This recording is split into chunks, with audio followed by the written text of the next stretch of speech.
Assalamualaikum warahmatullahi wabarakatuh. Kami dari kelompok 9 ingin menjelaskan mengenai penciptaan ekuitas merek. Yang pertama ada pengertian ekuitas merek.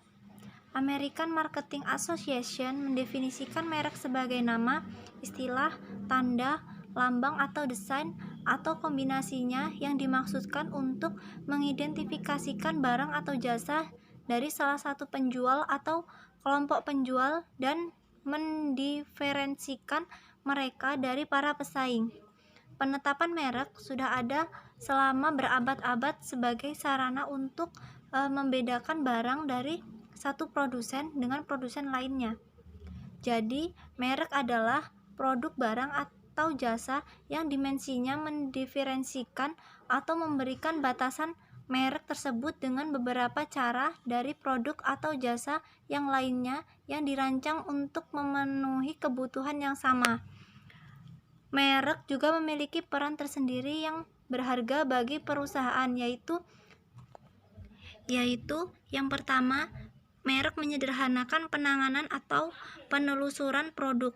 Yang kedua, merek membantu mengatur catatan persediaan dan catatan akuntansi. Yang ketiga, merek juga menawarkan perlindungan hukum kepada perusahaan untuk fitur-fitur atau aspek unik dari produk itu sendiri.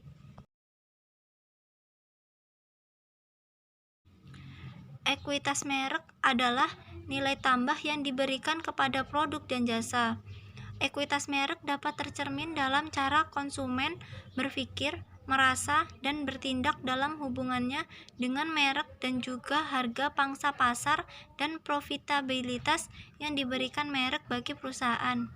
Ekuitas merek berbasis pelanggan adalah pengaruh diferensial yang dimiliki pengetahuan merek atas respon konsumen terhadap pemasaran merek tersebut. Sebuah merek mempunyai ekuitas merek berbasis pelanggan yang positif ketika konsumen bereaksi lebih positif terhadap produk dan cara produk itu dipasarkan ketika merek tersebut teridentifikasi. Meskipun pemasar berpandangan serupa mengenai prinsip penetapan merek dasar, sejumlah model ekuitas merek menawarkan beberapa perspektif yang berbeda. Berikut adalah 4 model dari model-model yang sudah diterima, yaitu penilai aset merek, brands, model Eker, model resonansi merek. Yang selanjutnya yaitu membangun ekuitas merek. Pemasar membangun ekuitas merek dengan menciptakan struktur pengetahuan merek yang tepat untuk konsumen yang tepat. Proses ini bergantung pada semua kontak yang berhubungan dengan merek, baik dilakukan oleh pemasar maupun bukan. Meskipun demikian, dari proses manajemen pemasaran ada 3 kumpulan utama penggerak ekuitas merek adalah: yang pertama, pilihan awal untuk elemen atau identitas merek yang membentuk merek. Yang kedua, produk dan jasa serta semua kegiatan pemasaran dan program pemasaran pendukung yang menyertainya. Yang ketiga, asosiasi lain yang diberikan secara tidak langsung ke merek dengan menghubungkan merek tersebut dengan beberapa entitas lain. Elemen merek adalah alat pemberi nama dagang yang mengidentifikasikan merek. Sebagian besar merek kuat menerapkan berbagai elemen merek. Nike mempunyai lambang swoosh yang unik dengan slogan "Just Do It" yang memberdayakan, dan nama Nike diambil dari Dewi Kemenangan yang bersayap. Kriteria pilihan elemen merek dapat diingat berarti dapat disukai, dapat ditransfer, dapat disesuaikan, dapat dilindungi. Elemen merek dapat memainkan sejumlah peranan pembangunan merek. Jika konsumen tidak memeriksa banyak informasi dalam mengambil keputusan produk mereka, elemen merek seharusnya mudah dikenali dan diingat serta bersifat deskriptif dan persuasif. Keramahan dan daya tarik elemen merek juga dapat memainkan peran penting dalam kesadaran asosiasi yang mengarah ke ekuitas merek. Tentu saja nama merek bukan satu-satunya elemen merek yang penting. Seringkali semakin tidak konkret manfaat merek, semakin penting elemen merek itu harus bisa menangkap karakteristik yang tidak nyata. Seperti nama merek, semboyan merupakan sarana yang sangat efisien untuk membangun ekuitas merek. Mereka dapat berfungsi sebagai kait atau pegangan untuk membantu konsumen memahami merek dan apa yang membuatnya spesial, merangkum dan menerjemahkan maksud program pemasaran. Materi selanjutnya yaitu cara mengukur ekuitas merek, karena kekuatan merek terletak dalam pikiran konsumen dan cara merek mengubah respon konsumen terhadap pemasaran. Ada dua pendekatan dasar untuk mengukur ekuitas merek. Pendekatan tidak langsung menilai sumber ekuitas merek yang berpotensial dengan mengidentifikasi dan melacak struktur pengetahuan merek konsumen.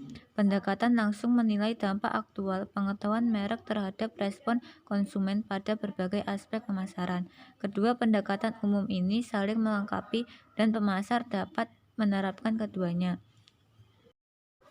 Dengan kata lain, agar ekuitas mereka dapat melaksanakan fungsi strategis yang berguna dan memandu keputusan pemasaran. Pemasar harus benar-benar memahami sumber ekuitas merek dan bagaimana sumber itu mempengaruhi hasil yang diharapkan. Bagaimana bila sumber-sumber ini dan hasil berubah seiring dengan berjalannya waktu. Audit merek sangat penting bagi poin pertama. Audit merek adalah sederet prosedur yang berfokus pada konsumen untuk menilai kesehatan merek, mengangkat sumber ekuitas mereknya, dan menyarankan cara untuk meningkatkan dan mengikat ekuitasnya. Pemasar harus melaksanakan audit merek kapanpun mereka inginkan perubahan penting dalam arah strategi. Audit adalah pendukung yang sangat berguna untuk para manajer ketika mereka menetapkan rencana pemasaran mereka. Studi penelusuran merek sangat penting bagi poin kedua. Studi penelusuran merek mengumpulkan data secara kuantitatif dari konsumen secara rutin sepanjang waktu untuk memberikan informasi dasar yang konsisten tentang bagaimana kinerja merek dan program pemasaran mereka pada aspek-aspek kunci. Studi penelusuran merupakan alat untuk memahami di mana, berapa banyak, dan dengan cara apa nilai mereka diciptakan untuk memfasilitasi pengambilan keputusan harian. Penilaian merek adalah pekerjaan memperkirakan nilai keuangan total dari merek. Selanjutnya yaitu tentang mengelola ekuitas merek. Pengelolaan merek yang efektif membutuhkan tindakan pemasaran jangka panjang karena respon pelanggan terhadap aktivitas pemasaran terhadap pada apa yang mereka ketahui tentang sebuah merek. Tindakan pemasaran jangka pendek dengan mengubah pengetahuan mengsuksesan merek sangat mempengaruhi peningkatan atau penurunan kesuksesan jangka panjang tindakan pemasaran di masa depan. Penguatan merek. Satu bagian penting dari penguatan merek adalah menyediakan dukungan pemasaran yang konsisten dalam jumlah dan jenisnya. Konsistensi ini tidak berarti semata-mata keseragaman tanpa perubahan. Banyak perubahan taktis mungkin diperlukan untuk mempertahankan kekuatan dan arah strategi suatu merek. Namun, terkecuali terjadi perubahan dalam lingkungan pemasaran, kita tidak terlalu perlu menyimpang dari positioning yang telah berhasil. Ketika perubahan memang diperlukan, pemasaran harus habis-habisan melindungi dan mempertahankan sumber-sumber merek. Revitalisasi merek, perubahan selera dan preferensi konsumen, kemunculan pesaing baru atau teknologi baru, atau semua pengembangan dalam lingkungan pemasaran dapat mempengaruhi peruntungan merek. Hampir di semua kategori produk, merek yang dulu terkenal dan dikagumi seperti Smith Corona, Zenin, dan TWA mengalami masa-masa sulit atau bahkan lenyap. Tetapi sejumlah merek berhasil muncul kembali dengan mengesankan dalam tahun-tahun terakhir dengan berhasilnya pemasar meniupkan nafas baru dalam waralaba pelanggan mereka.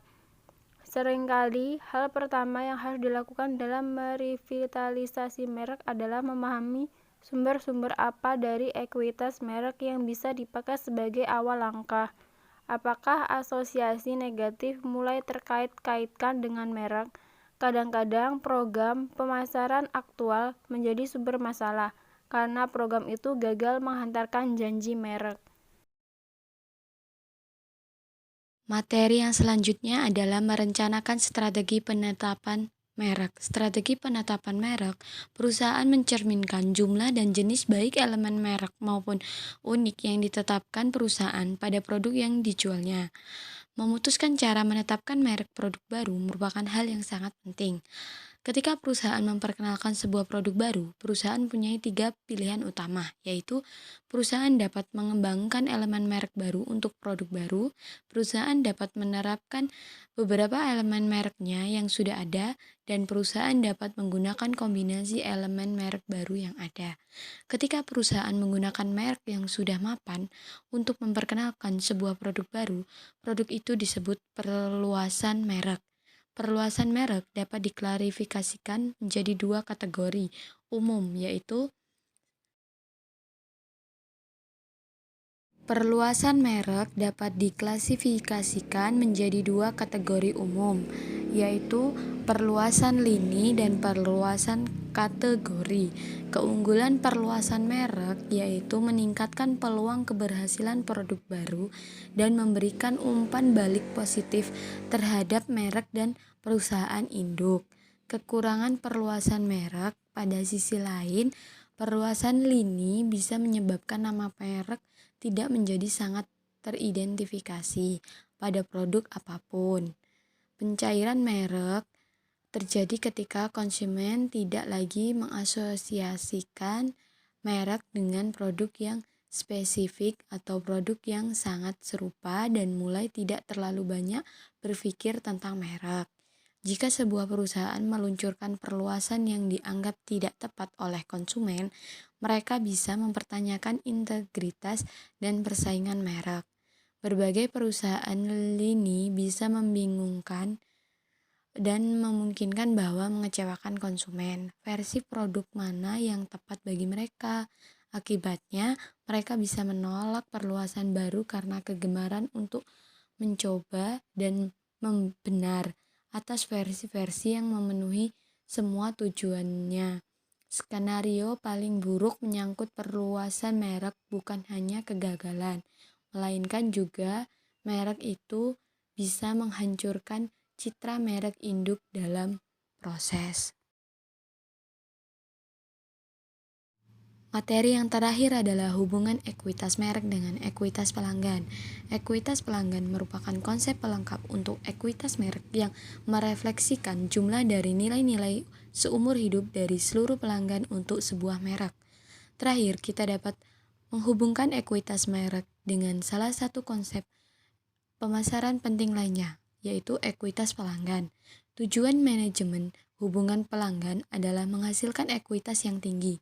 Meskipun kita dapat menghitungnya cara berbeda, salah satu definisi ekuitas pelanggan adalah jumlah dari nilai-nilai seumur hidup seluruh pelanggan. Nilai seumur hidup pelanggan dipengaruhi oleh pertimbangan pendapat dan biaya yang berhubungan dengan akuisisi pelanggan, retensi, dan penjualan silang. Ekuitas merek cenderung berfokus pada isu-isu strategis dalam mengelola dan menciptakan serta meningkatkan kesadaran dan menciptakan dan citra merek dengan pelanggan. Ekuitas pelanggan memberikan panduan praktis untuk aktivitas-aktivitas pemasaran yang spesifik. Ekuitas merek dan ekuitas pelanggan sama-sama penting. Tidak ada merek tanpa pelanggan dan tidak ada pelanggan tanpa merek. Merek berguna sebagai umpan yang digunakan pengecer serta pedagang perantara untuk menarik pelanggan yang mereka ambil nilainya. Pelanggan berguna sebagai mesin keuntungan nyata bagi mereka untuk menguangkan nilai merek mereka. Sekian presentasi dari kelompok kami. Apabila terdapat kata yang salah, kami mohon maaf. Saya akhiri. Wassalamualaikum warahmatullahi wabarakatuh.